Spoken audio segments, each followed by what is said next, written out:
সুপ্রিয় দর্শকবৃন্দ, আসসালামু আলাইকুম রহমতুল্লাহি ওয়া বারাকাতুহু। ভারতের বিহার রাজ্যের মুখ্যমন্ত্রী একটি নেক্কারজনক এবং নিন্দনীয় ঘটনার জন্ম দিয়েছেন। সেটি হচ্ছে, একটি অনুষ্ঠানে তিনি এক মুসলিম নারী চিকিৎসকের যে হিজাব, এই হিজাব তিনি নিজের হাত দিয়ে টেনে খুলে ফেলেছেন। এ নিয়ে দৈনিক আমার দেশ পত্রিকায় একটি প্রতিবেদন প্রকাশিত হয়েছে, যার শিরোনামে বলা হয়েছে, নারী চিকিৎসকের হিজাব টেনে খুললেন বিহারের মুখ্যমন্ত্রী। খবরটির বিস্তারিত বলা হয়েছে, ভারতের বিহার রাজ্যে সরকারি এক অনুষ্ঠানে মুখ্যমন্ত্রী নীতিশ কুমারের নারীর প্রতি বিতর্কিত আচরণ দেশ জুড়ে তীব্র প্রতিক্রিয়া সৃষ্টি করেছে। সোমবার 15 ডিসেম্বর পাটনায়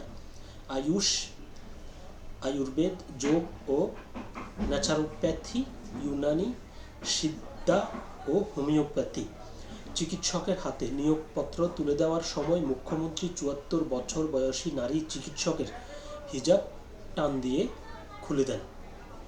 ভিডিও ফুটেজে দেখা যায়, নীতিশ কুমার নারী চিকিৎসককে ইশারায় হিজাব সরানোর জন্য বলেন। নারী চিকিৎসক বোঝার আগেই নীতিশ নিজেই হাত বাড়িয়ে হিজাব সরিয়ে দেন, যাতে তার মুখ ও থুতনি দৃশ্যমান হয়ে পড়ে। ওই সময় পেছনে উপস্থিত কয়েকজনকে হাসতে দেখা যায়। উপমুখ্যমন্ত্রী সম্রাট চৌধুরীও মুখ্যমন্ত্রীকে থামানোর চেষ্টা করেছিলেন। ঘটনাটি প্রকাশ্যে আসার পর বিরোধী দলগুলো মুখ্যমন্ত্রীর মানসিক অবস্থা নিয়ে প্রশ্ন তুলেছে।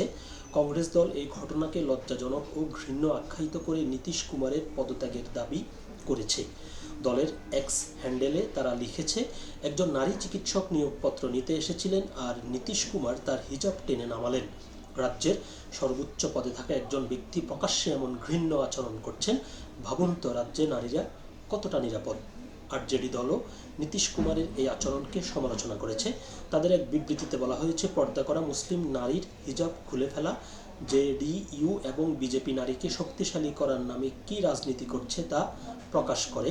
আরজেডির সাবেক টুইটার হ্যান্ডেলে লিখেছে, নীতিশজির মানসিক অবস্থা এখন সম্পূর্ণ করুণ পর্যায়ে পৌঁছেছে।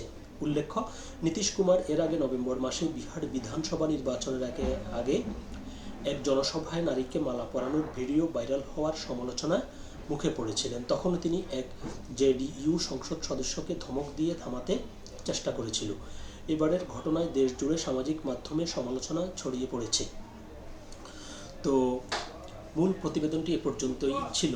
যেটি বলতে হয় সেটি হচ্ছে, একজন রাজ্যের মুখ্যমন্ত্রী, তার কাছে ওই রাজ্যের সব শ্রেণী, পেশা, ধর্মের মানুষ নিরাপদ। এটি নিশ্চিত করতে হবে মুখ্যমন্ত্রীকে। তো তিনি যে কাণ্ডটি করলেন তার জানা থাকা উচিত ছিল যে হিজাব মুসলিম মহিলাদের একটি ফরজ বিধান, যে মুসলিমদেরকে পর্দা করার জন্য হিজাব পরিধান করতে হয়। অথচ তিনি যখন ওই হিজাব খুলেন, তিনি শুধুমাত্র ওই হিজাব খোলেননি, তিনি মুসলিম যে নিয়ম নীতি রয়েছে, ধর্মীয় যে নিয়ম কানুন রয়েছে, এগুলোতে তিনি আঘাত করেছেন। তার মতো একজন ব্যক্তি ওই পদে থাকার যোগ্য কিনা, এটি ভারতের ওই রাজ্যের সাধারণ মানুষকে ভাবতে হবে।